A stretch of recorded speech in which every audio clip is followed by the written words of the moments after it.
Buenas noches. En Tribuna de la Historia vamos a abordar hoy el tema de la Constitución de 1812 y las Cortes de Cádiz. ¿Cuál era el entorno en el que se desenvolvía España en esos históricos momentos?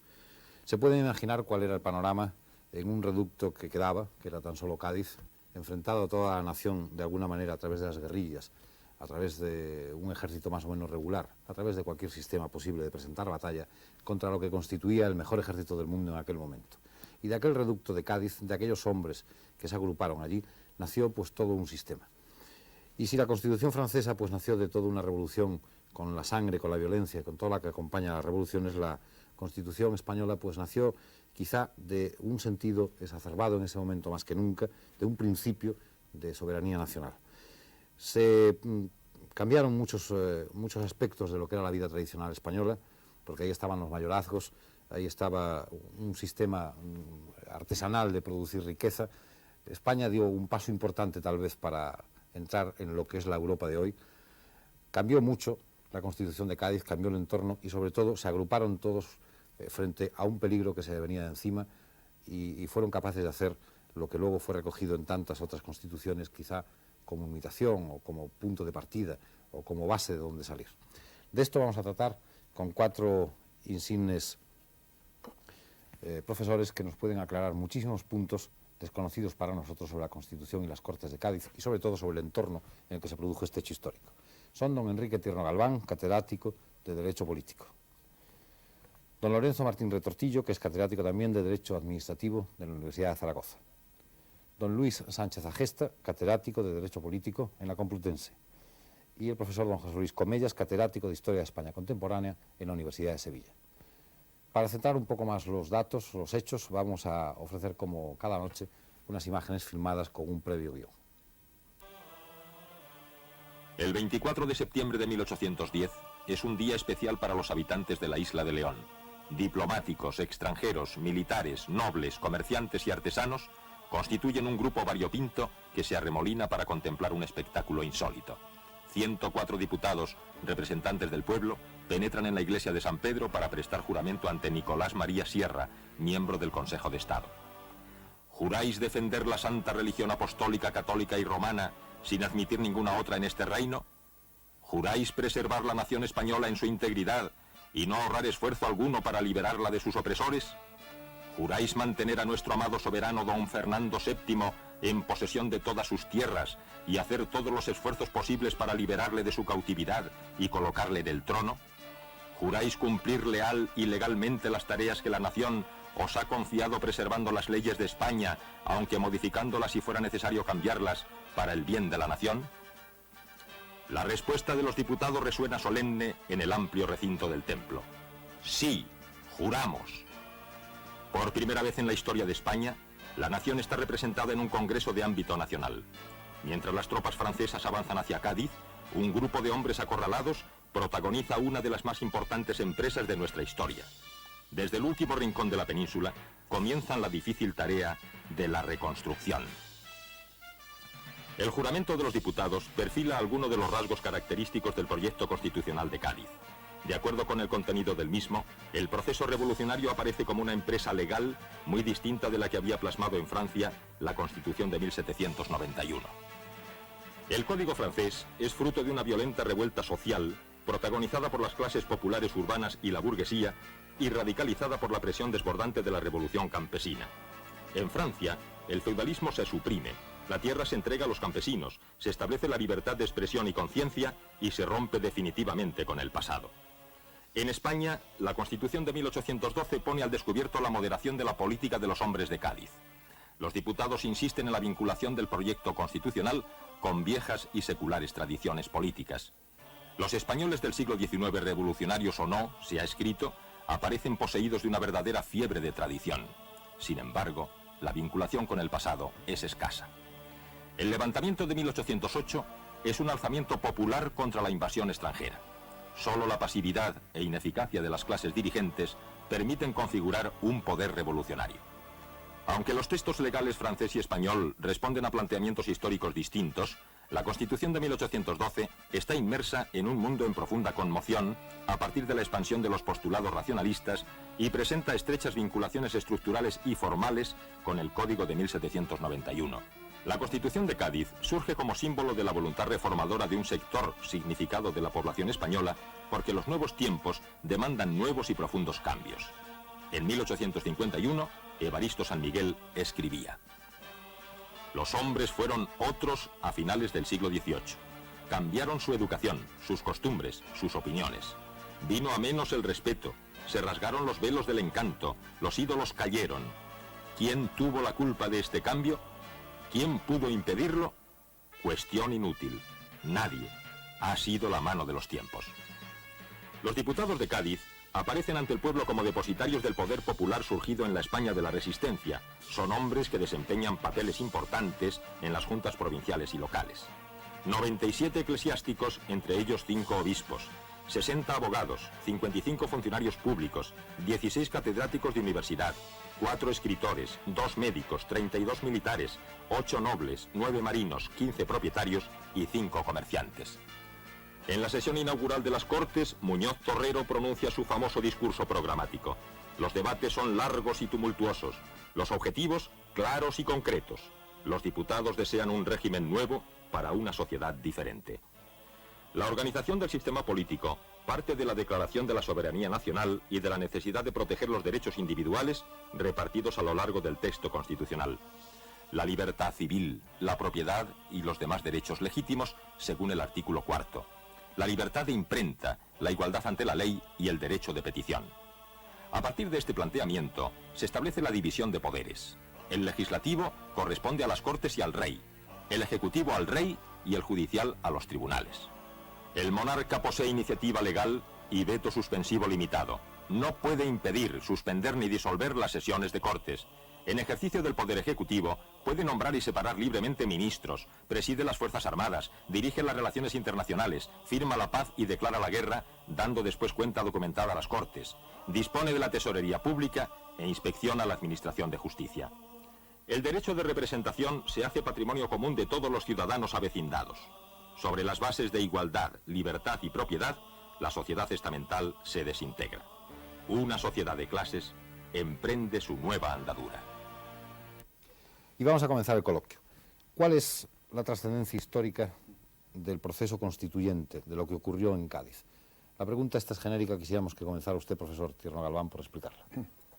Pues la trascendencia fue mucha. Quizá sea un juicio demasiado general, pero una gran parte del siglo XIX español fue un intento de poner en práctica lo que se había recogido en los textos de la Constitución del 812. Realmente, si bien nos fijamos, todas las constituciones posteriores están vinculadas a las de Cádiz, son reformas de las de Cádiz, son resúmenes de las de Cádiz, por lo pronto hasta llegada del 75 de Cánovas, si ustedes quieren, hasta la del 69. El siglo XIX español está en la primera mitad bajo la sombra de la Constitución de Cádiz, y los elementos de futuro de esta Constitución se fueron realizando lentamente en la práctica. No es solo esto, sino que, como usted ha dicho, y es muy cierto, también significó una ruptura. El mejor ejemplo puede ser la Inquisición, en la abolición de la Inquisición y la abolición de los vínculos y mayorazgos, que dio lugar después a la desamortización, que ha tenido unas grandes consecuencias en la historia económica nacional y en la vida social y política del país. ¿Su opinión, profesor? Pues yo, en una primera aproximación, la vería como un gran símbolo del antiabsolutismo. Cierto que, en fin, hay que hacer muchas matizaciones, y cierto que pesa sobre Cádiz pues la famosa frase que Carlos Marx, como corresponsal desde Londres del New York Daily Tribune, a mediados del siglo pasado, señalaba cuando decía que en Cádiz hay muchas ideas sin acción, en el resto de España mucha acción sin ideas, es decir, un cierto apartamiento de una realidad social. Pero sin embargo, lo más de admirar, a mí lo que me parece más destacable es este símbolo del antiabsolutismo. Se intenta acabar con el antiguo régimen. El monarca no es monarca por la gracia de Dios, sino que es monarca por la gracia de Dios y por la Constitución. Queda abolida la Inquisición, los mayorazgos, la horca, se suprime el tormento, Por ejemplo, pues a propósito del territorio nacional, me gustaría insistir luego sobre este tema, pero lo que era una situación diferenciada de organizaciones muy distintas y muy diferentes va a tratar de estar sometida a la ley, afirmándose el principio de igualdad. Es decir, la lucha frente al feudalismo, el gran símbolo que a lo largo del siglo pasado será bandera que todos los antiabsolutistas manejen a lo largo pues de toda la centuria pasada, y que en este sentido, pues aunque sea historia, aunque no haya que enjuiciarla desde las ideas de hoy, pero sin embargo yo creo pues que es un gran monumento, es algo que merece todo el respeto, a pesar de la crítica contraria, de la crítica integrista que se sigue cebando todavía sobre Cádiz por las implicaciones que representó. Profesor Sánchez Agesta, ¿cuál es su opinión? ¿Cuál es la trascendencia histórica de este hecho político? Bueno, después de lo que han dicho el profesor Tierno y el profesor Martín Retartillo, poco hay que decir. Por marcar algún aspecto distinto, yo lo que haría es insistir más, es decir, fue un verdadero quiebro de la historia de España. Eso que se aplica normalmente a la historia universal y sobre todo a la historia de Francia, de una distinción entre el ancien y el nouveau régime, entre un antiguo y nuevo régimen, va a suceder en Cádiz, en España, en que en efecto se inicia un nuevo régimen, algo que no tiene relación en sus formas externas, porque en cambio, por marcar alguna diferencia, ya decía que algo había que añadir, creo que sin embargo hubo una serie de factores de continuidad, de ideas y hasta de instituciones. Por ejemplo, la idea de igualdad, que el señor Martín Retartillo resaltaba muy bien como una novedad de ese momento, está patente en toda la literatura del siglo XVIII. La libertad económica, que en efecto, sobre todo a partir de los decretos de 8 de agosto de 1813, va a establecerse en España ese principio de libertad económica, pero fue también una tremenda lucha de todos los hombres del último tercio del siglo XVIII, en la que están empeñados Jovellanos, Zavala, Campomanes. Casi todos los hombres del siglo XVIII defendieron el principio de libertad económica.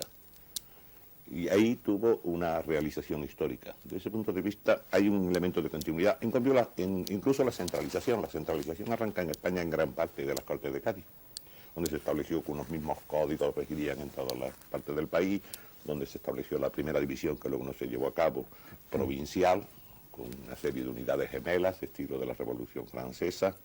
Pero era un fenómeno que se había venido realizando también a lo largo del siglo XVIII en todos los órdenes. Por ejemplo, en las universidades, realmente todo el siglo XVIII, sobre todo en el reinado de Carlos III, significa una intervención del poder central en las universidades.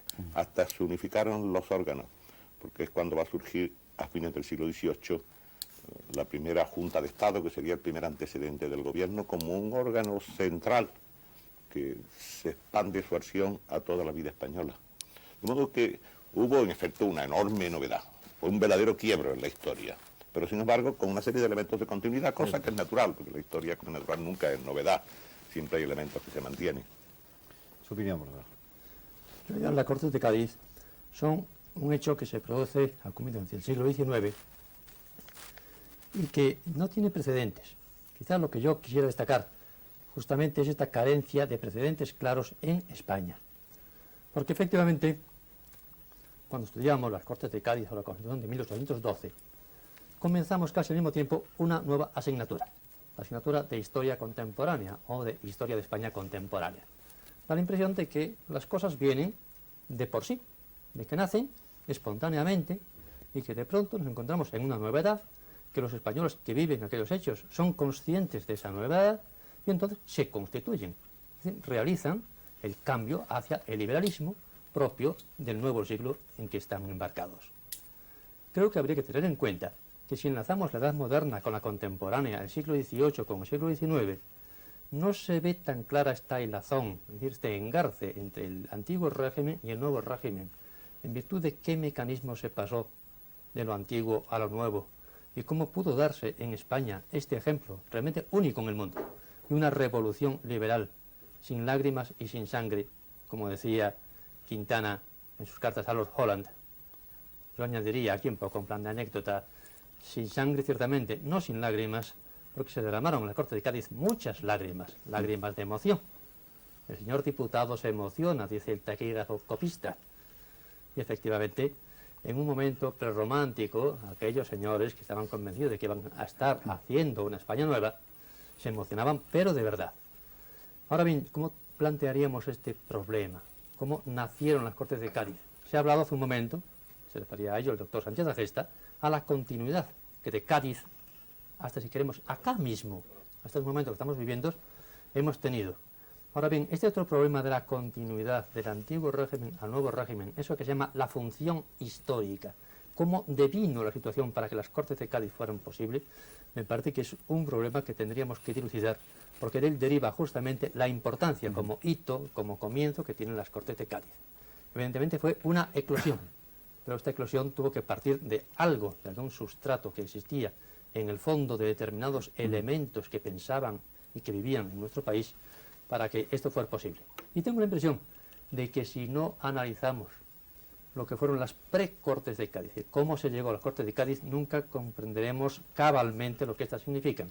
Y si no estudiamos, que se ha empezado a estudiar, pero no del todo, lo que es el preliberalismo español, quizá no estemos en condiciones de plantear exactamente lo que significa el liberalismo español.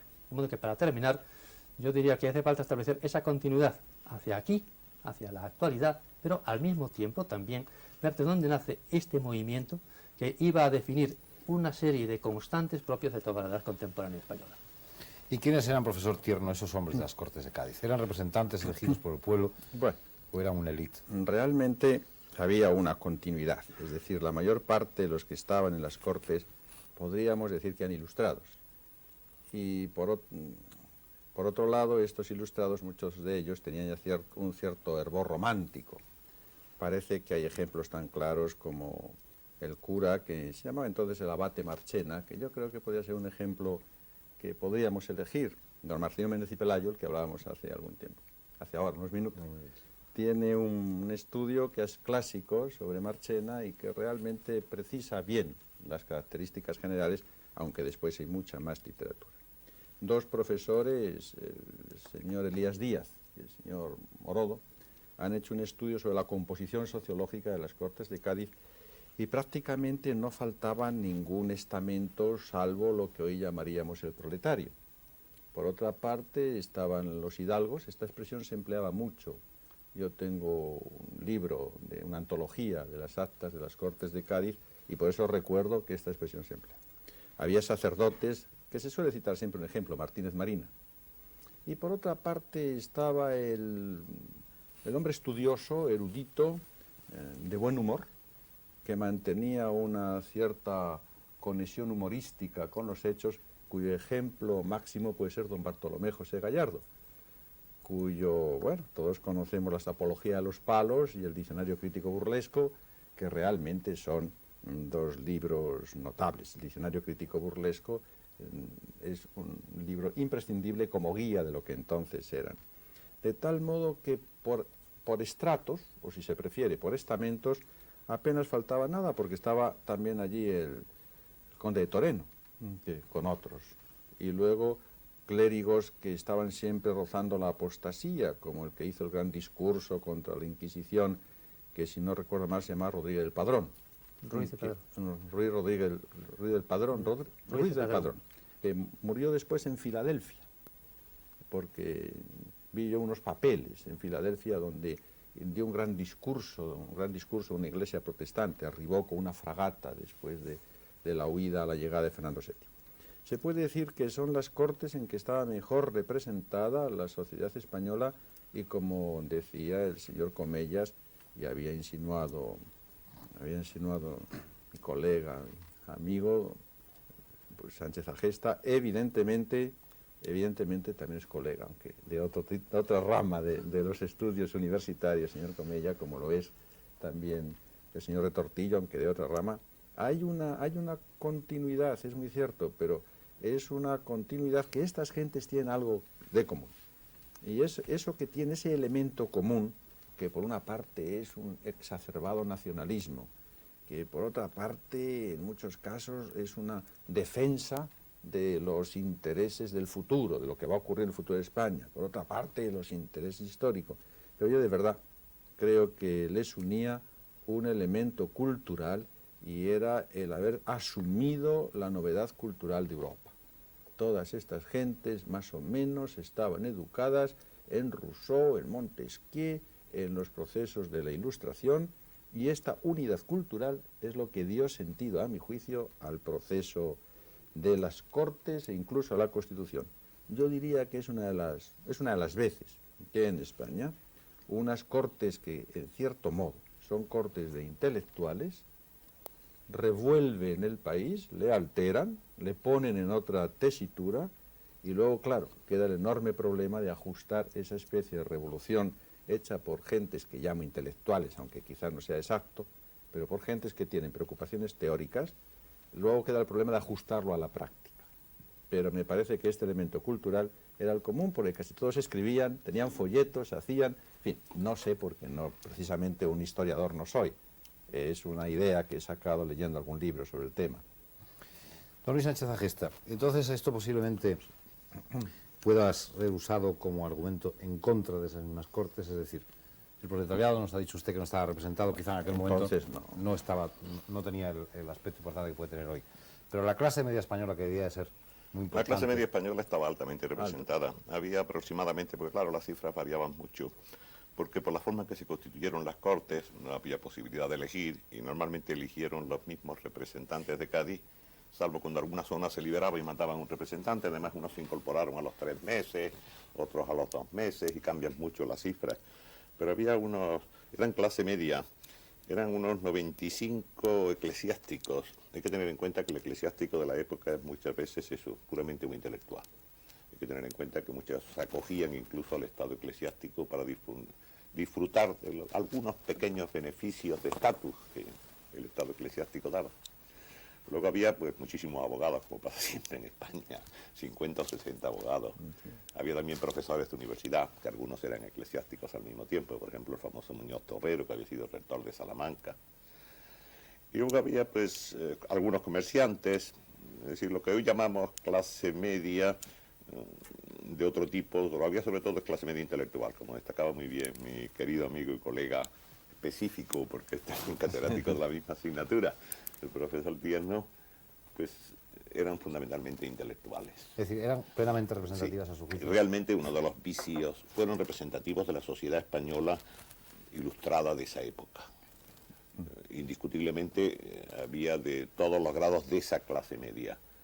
No había obreros o proletarios, si quiere usted llamarle así, por razón natural, como natural a la hora de elegir esos representantes, procuraban escoger. Tenga usted en cuenta que en ese momento la cifra, no recuerdo ahora exactamente, pero la cifra de analfabetos debía ser superior al 90%, es decir, la cifra de personas que sabían hablar y sabían escribir, 80. y sobre todo que sabían expresarse con relativa corrección para participar en un órgano público, era muy reducida, y como natural fueron a escoger aquellos que poseían esos instrumentos. Pues yo he destacado siempre en las Cortes de Cádiz, y aprovecho ya este inciso para destacarlo siguiendo la línea del profesor Tierno, que uno de los factores más importantes no fue solo la transformación del orden social, no fue solo el cambio de un régimen de monarquía absoluta por una monarquía liberal o por una monarquía limitada, fue fundamentalmente el fenómeno de la publicidad. Es el momento en que se produce el fenómeno de la publicidad. El fenómeno de la publicidad que se produce por uno de los primeros decretos, ya se había producido espontáneamente, la libertad de imprenta, y además por el hecho de que hubiera un parlamento que discutía en público. Hasta ese momento las resoluciones de Estado eran resoluciones secretas, diríamos. Se adoptaban en los gabinetes, en los consejos, que por su propia naturaleza eran secretos. Es el momento en que se empieza a discutir los fundamentos de las decisiones en público. Y había tan poca costumbre de ello que un hecho poco conocido es que hubo más sesiones secretas de las Cortes que públicas, porque los propios miembros de las Cortes sentían la necesidad de rehuir esa publicidad que les parecía un hecho nuevo y peligroso. La Inquisición misma fue secreta. Eso lo explica bien Salillas. Salillas tiene un libro sobre las Cortes de Cádiz que es curioso. Se dice que no se ha estudiado bien y va contra el episodio nacional de Pedro Galdós, don Benito, injustísimamente, porque don Benito hizo un enorme esfuerzo de investigación y prácticamente yo creo que leyó lo que no había leído nadie en su época o muy poca gente. Pero lo cierto es que explica muy bien esta publicidad, cómo entraban, cómo salían, cómo la gente luchaba por ponerse en la tribuna pública, cómo interrumpían y el presidente tenía que hacerlos salir. Y esto en un reducto muy pequeño, en que había representantes extranjeros, gentes que entraban con noticias de todos los días, un cerco al mismo tiempo, que también es curioso, es notable, cómo se pudo afianzar esta absoluta voluntad utópica. Como decía, creo que era usted, ajenos en cierto modo a la realidad, rodeados de un ejército invasor, reducidos a un espacio mínimo, con relativas esperanzas, solo relativas esperanzas de triunfo, con un sillón vacío al que llamaban majestad y que se interpretaba unas veces como pueblo, otras veces como rey, y no sabía muy bien a quién se decía majestad. En cualquier momento podían ser diezmados o por lo menos derrotados, y sin embargo la voluntad utópica no faltó ni un momento, abstraídos, discutiendo los gravísimos problemas, como si estuviesen en una discusión académica en ocasiones. Sí.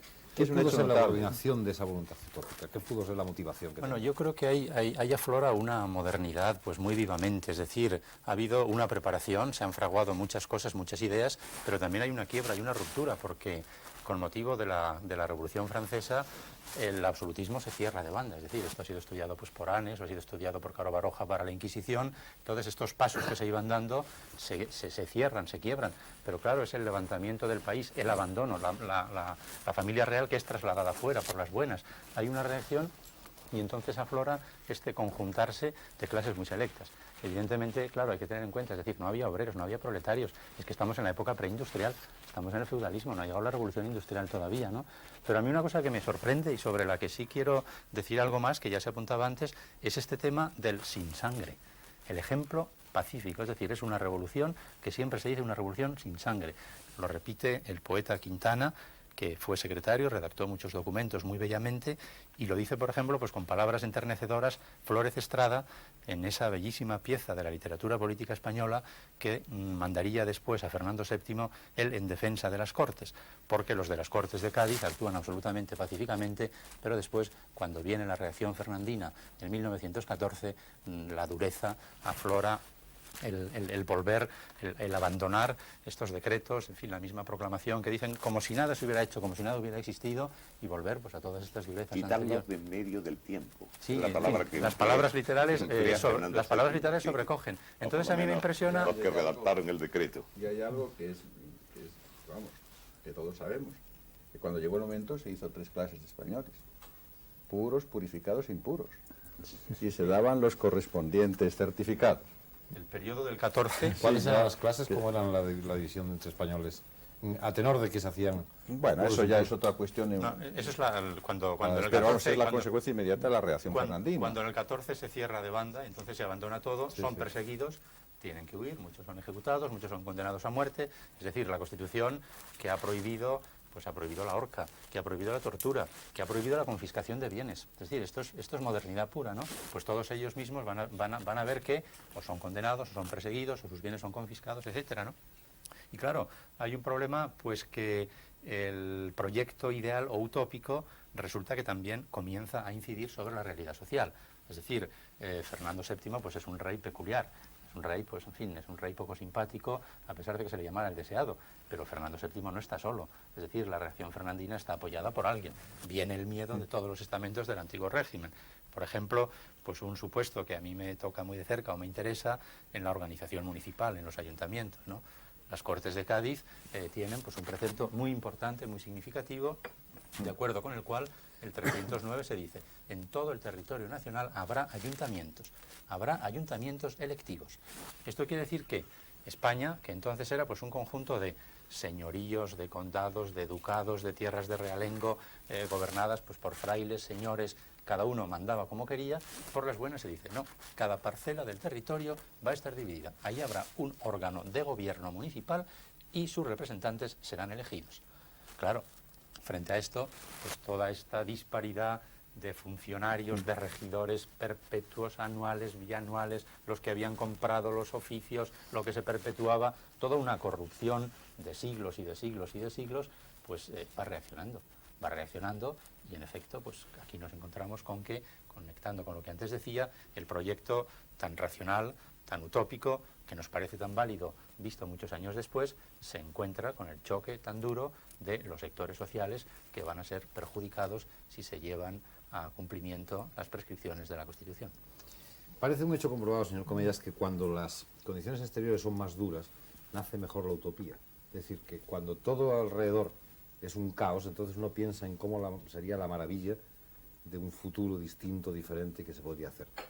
Quiero decir esto, que si no hubiera la circunstancia tremenda de la guerra, si Cádiz no estuviera, como nos dijo el profesor, con unos cuantos ilusos que podían ser en cualquier momento bombardeados, por lo menos, por las tropas de Napoleón, si hubiera dado esta Constitución, si hubieran dado estas Cortes, ¿hasta qué punto influyó la circunstancia de la guerra?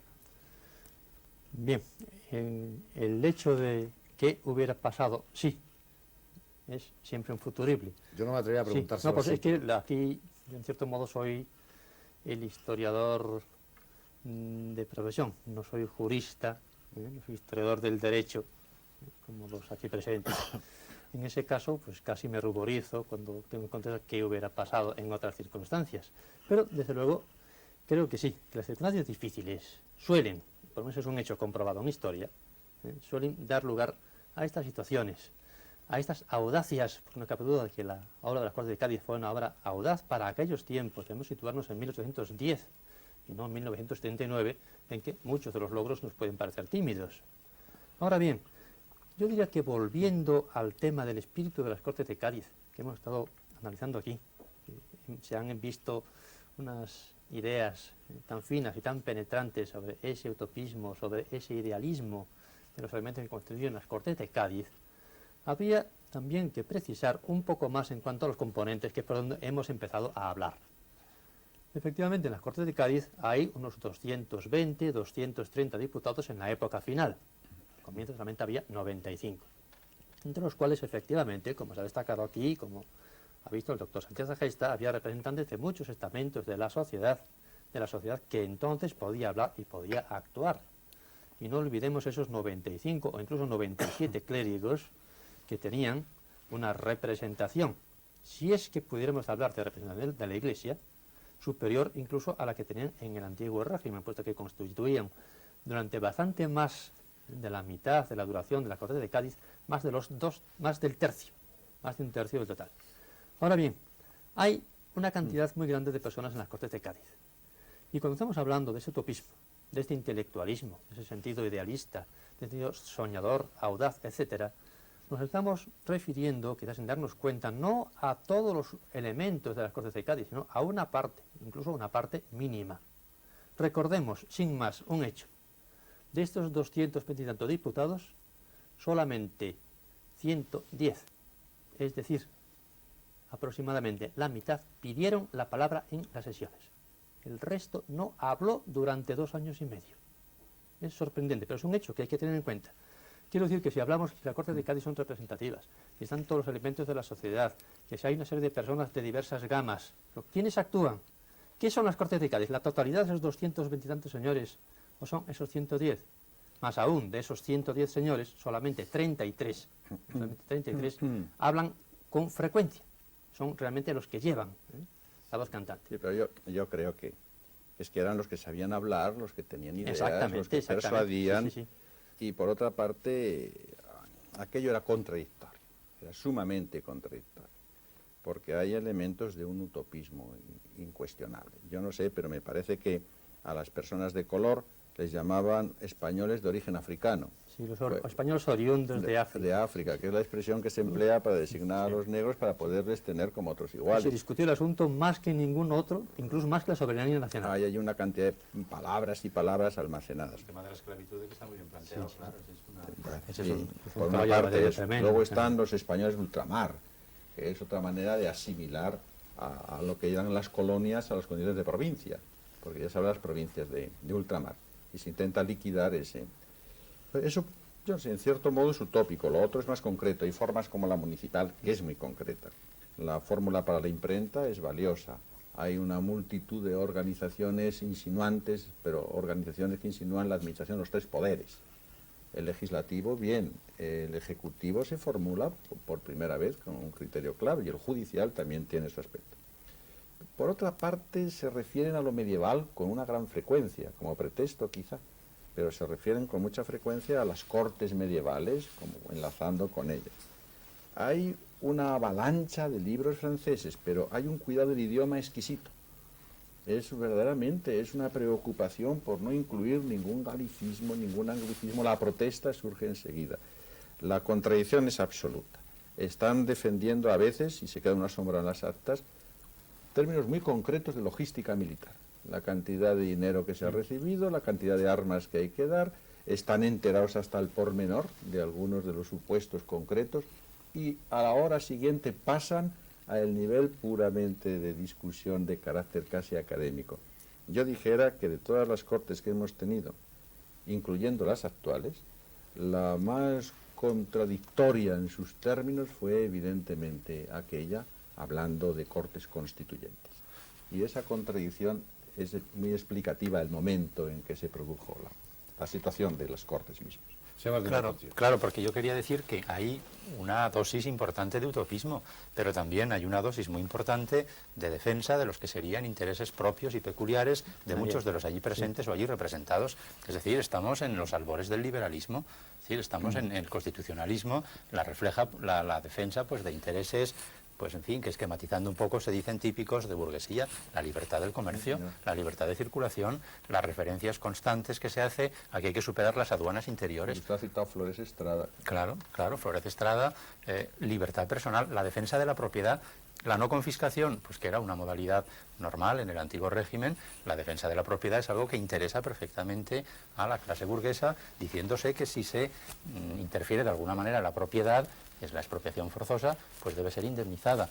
De manera que el mismo hecho de que se vaya en contra de los oficios perpetuos tradicionales es que las clases ascendentes burguesas muestran su oposición a planteamientos feudales, familiares, tradicionales. Un poco la destrucción del artesanado.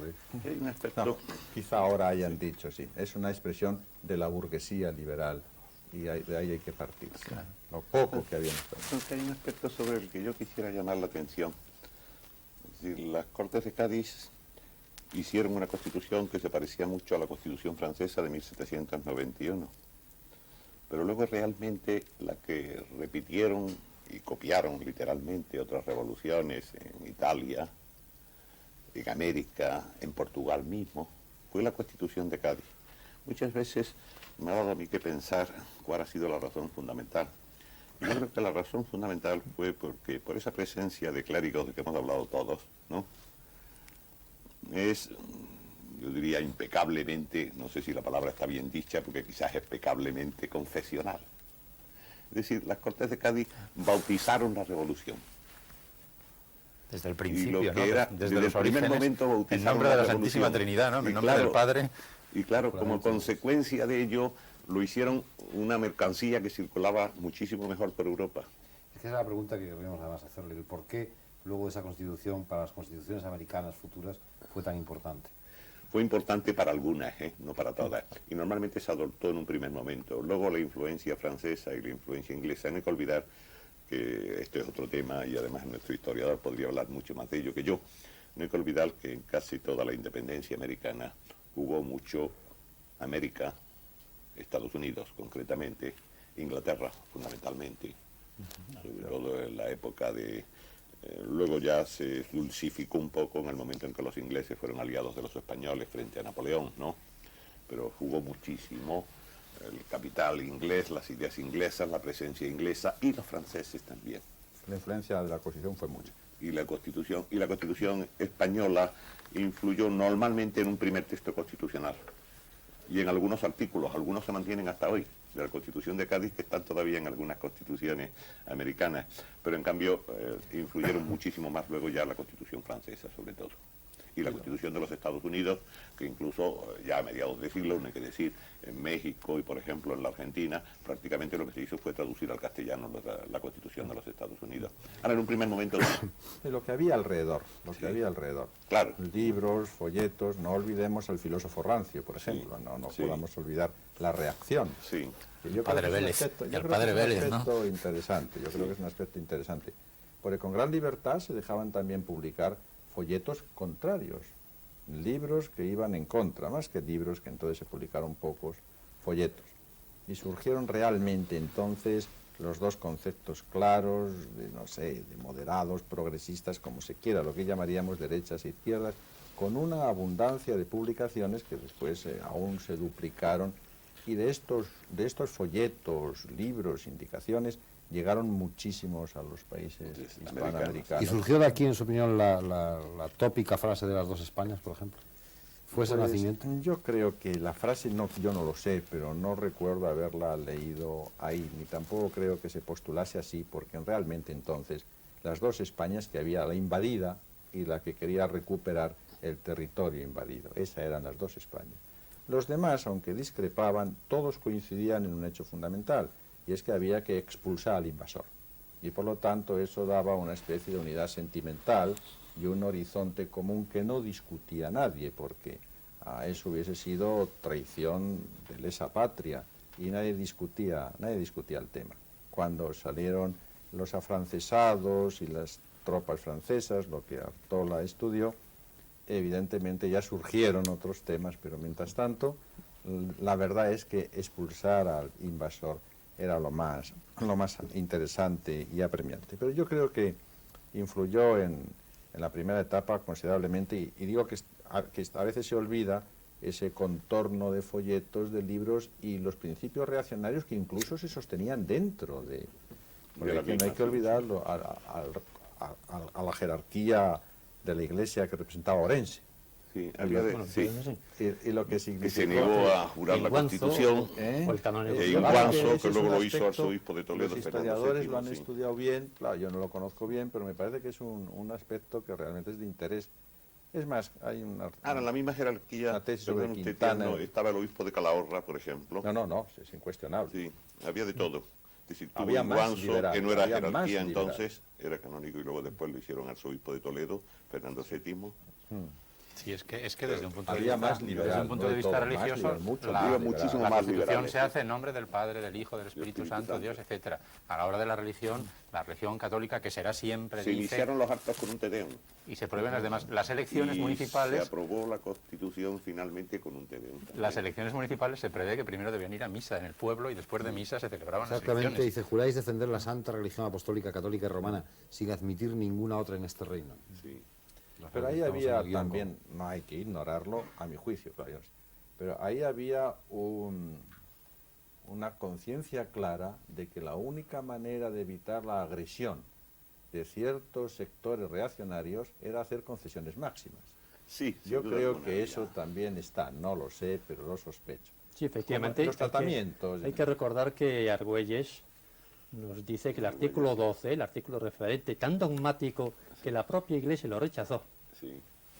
porque sería en él que la religión católica, apostólica, romana es la única verdadera, y naturalmente la Iglesia negó a unas cortes, por constituyentes que fueran, la capacidad de definir cuál es la verdadera religión.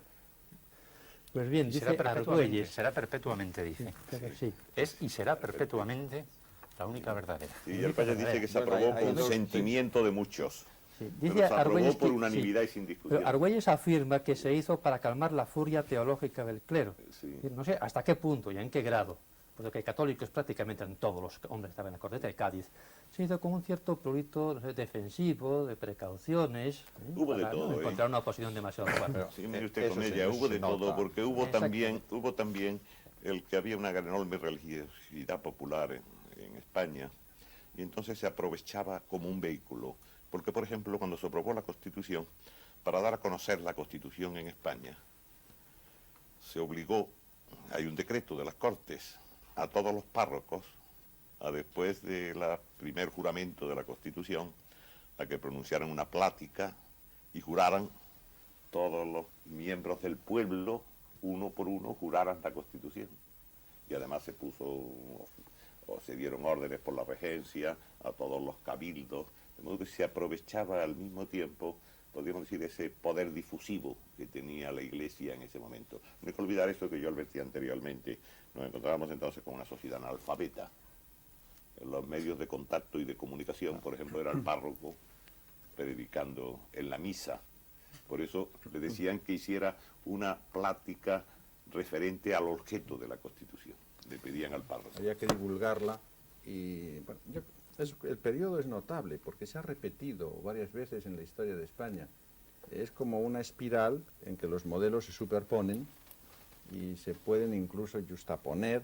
No es el mismo nivel histórico, pero se repiten porque entonces se intentaba evitar que la reacción, los reaccionarios, como los negros, como se les quisiese llamar en aquella época, derribasen lo que se estaba intentando hacer en el orden progresivo. Y se manejaba con mucho cuidado el idioma, se procuraban hacer concesiones. Yo creo que es por primera vez que se tiene una conciencia clara de que hay que manejar de tal manera la historia y las ideas de que no sirvan de pretexto al contrario. Y no sé si no es por primera vez cuando aparece esto en el proceso histórico nacional. Y por otra parte, como dice Sánchez Agesta, y yo creo que es cierto, al divulgar la Constitución, se estaba intentando también practicar un principio ilustrado, enseñar. Y hay catecismos constitucionales. Publicidad Los y enseñanza. catecismos que aún es curioso verlos, porque dicen, pregunta, ¿qué es la Constitución? Respuesta.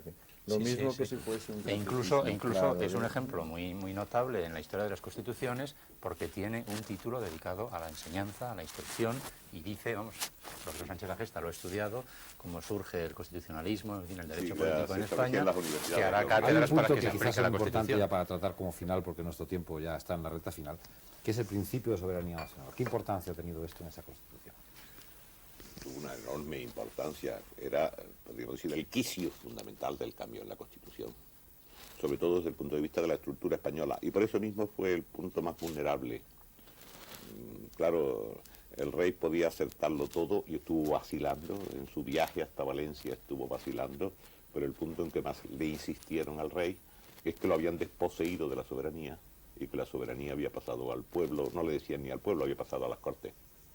Aparte de que la soberanía es un hecho muy curioso en ese momento, como se proclama en España, como consecuencia del carácter espontáneo mismo que tuvo la guerra de independencia. Es decir, era una idea francesa, no que venía de la Revolución Francesa, pero se afirmó frente a los franceses para afirmar la independencia de España. Y la idea fundamental que se unió a la soberanía nacional en ese momento no era más que la de darse sus leyes fundamentales, de redactar la Constitución. Como Napoleón se había presentado en España y como instrumento, diríamos, de penetración ideológica, había comenzado dando una constitución, la Constitución de Bayona, surge como una reacción el deseo de darse a ellos también una constitución. Y una constitución que en este caso es aprobada por el pueblo y que es una consecuencia precisamente de esa soberanía nacional. Es decir, es muy curioso cómo surge esa idea de la soberanía nacional en España en ese momento, esa penetración, y la idea de la soberanía nacional va a seguir discutiéndose luego a lo largo del siglo XIX ya en otros niveles, pero siempre un poco en polémica con la soberanía del rey. Por eso digo que fue el quicio fundamental e incluso uno de los puntos vulnerables. Es posible que Fernando VII hubiera tomado otra actitud y quizá no se hubiera dejado convencer por el lío, porque hubo un grupo, Mozo de Rosales, etcétera, que cogieron a Fernando VII desde que cruzó la frontera. Es decir, Fernando VII era el deseado y le acogían. Todavía en Valencia recibió precisamente, aún no recuerdo el nombre, que había sido uno de los primeros catedráticos de Derecho Constitucional enseñando la Constitución, cumpliendo ese precepto de la Constitución que obligaba a los profesores a enseñar la Constitución.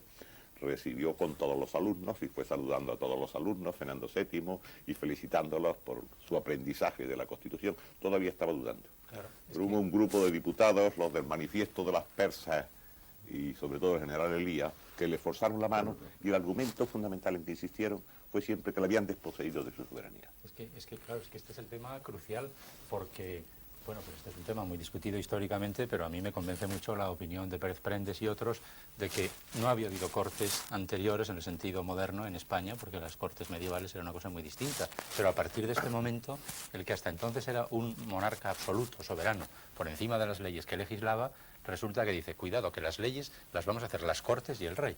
Cierto que el rey pues tiene todavía muchos poderes, pero es afirmar que el poder de emanar leyes se lo atribuyen los representantes de la nación.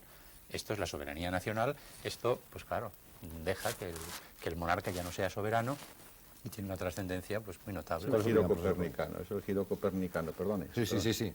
Porque realmente el pueblo estaba identificado con el rey, y el rey en cierto modo antes de las Cortes significaba el pueblo español. Era lo que se venía tradicionalmente explicando desde las comedias de Lope, que intentó elaborar bien la doctrina. Sí. Pero ahora ocurre otra cosa. Ahora lo que ocurre es que la nación se identifica con el Estado, y el Estado y el pueblo no se identifican con el rey. Esto es algo totalmente nuevo. Y aquí me parece que es cuando comienza ese larguísimo proceso de identificación de nación y Estado que nos ha dado tanto que hacer durante tanto tiempo. Profesor Comellas, ¿cuál es su opinión? Mi opinión sobre exactamente el espíritu La soberanía de la nacional. soberanía nacional. La asunción de la soberanía Sí. nacional. En realidad, la asunción de esa soberanía fue hecha por las Cortes paulatinamente, porque como efectivamente era el centro y el meollo de todo. ¿Quién es soberano? Si se mantiene la soberanía del rey, las Cortes pueden haber hecho muchas reformas, pero al regreso del rey, cuya legitimidad no se discutió nunca, sino que al contrario se reafirmó enfáticamente en el seno de las Cortes, el rey seguía siendo soberano. No hay que olvidar que en un principio las Cortes se arrogaron esa soberanía en nombre del propio rey y como un acto de legitimación de la voluntad del pueblo español, que no acepta a un intruso. Y al no aceptar un intruso se apoya en la realidad de que no hay más que un rey, que es Fernando VII. Como este rey está ausente, en su ausencia las Cortes son soberanas. En un principio esta idea parece prevalecer y es justamente la que es aceptada por todos, incluyendo a los realistas, incluyendo a los más conservadores. Luego, cuando ya se añade solamente un adverbio, esencialmente, la soberanía reside esencialmente en la nación, es cuando empieza ya la discusión en la Comisión Constituyente y más tarde ya en el Pleno de las Cortes cuando se discute el famoso artículo 3º. De modo que aquí es donde se plantea justamente el caballo de batalla. Ahora bien, las Cortes pueden o no pueden, ante el país, ante la opinión, ante millones de españoles que están luchando contra los franceses, pueden o no pueden tomarse esta altísima atribución de traspasar, en cierto modo, desde un punto de vista jurídico, una soberanía que había residido siempre en el rey, desde siglos, a la nación, con esta confusión de nación y Estado a que aludía el profesor Tierno hace un momento, y hasta qué punto el pueblo va o no a aceptar esto, hasta qué punto los representantes del pueblo, que ahora se consideran como elegidos por el pueblo, pero no representantes en cada instante, estilo rusoniano, sino unos representantes elegidos, y que una vez elegidos son ya independientes en cierto sentido de los electores, hasta que llegue el momento de dar nuevas elecciones. Pues bien, todo esto plantea a los hombres de Cádiz la idea de cómo constituir una soberanía capaz de prevalecer sobre el regreso del rey. Este es el problema. ¿Cómo se puede conseguir esto? Ponemos ya punto final. Aparecen Una todo última- las formas incluso. pero- Vamos muy mal de tiempo. No, aparecen las formas históricas incluso. Las formas tienen mucha importancia siempre. Las Cortes adoptaron el tratamiento de majestad, como recordaba antes el profesor Tierno Corbán. Y a los regentes, que eran el representante del rey, se les dio únicamente el tratamiento de alteza, para indicar que las Cortes eran superiores en cuanto representaban la soberanía. Y a veces estos pequeños detalles son más significativos casi que cualquier teoría.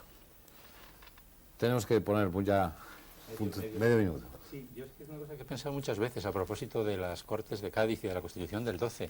Cuando se nos dice con tanta frecuencia que España no es Europa, que no somos europeos, etcétera, esta primera, o esta, en fin, hubo otras antes, pero esta gran muestra de modernidad y de europeísmo fue tristemente y brutalmente rota por la intervención de la Europa integrista. Es decir, cuando los 100.000 hijos de San Luis, en la segunda vigencia de la Constitución de Cádiz, en 1823, derrotan el régimen liberal, es la Europa poderosa la que frena un avance español que era muy importante y muy a la altura de los tiempos. De manera que hemos sido muy europeos. Fue una magnífica oportunidad perdida, profesor Tierno, como punto final. Bueno, yo creo que no hay oportunidades perdidas en este sentido. Los frutos de la historia granan siempre. Y si usted prefiere aún más, las semillas dan el árbol.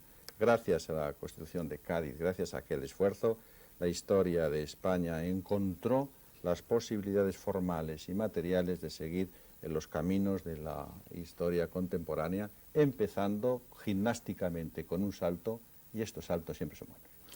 Nada más. Gracias, señores, por sus valiosísimos testimonios. Gracias a ustedes por haber seguido en sus televisores Tribuna de la Historia. Hasta la próxima semana. Buenas noches.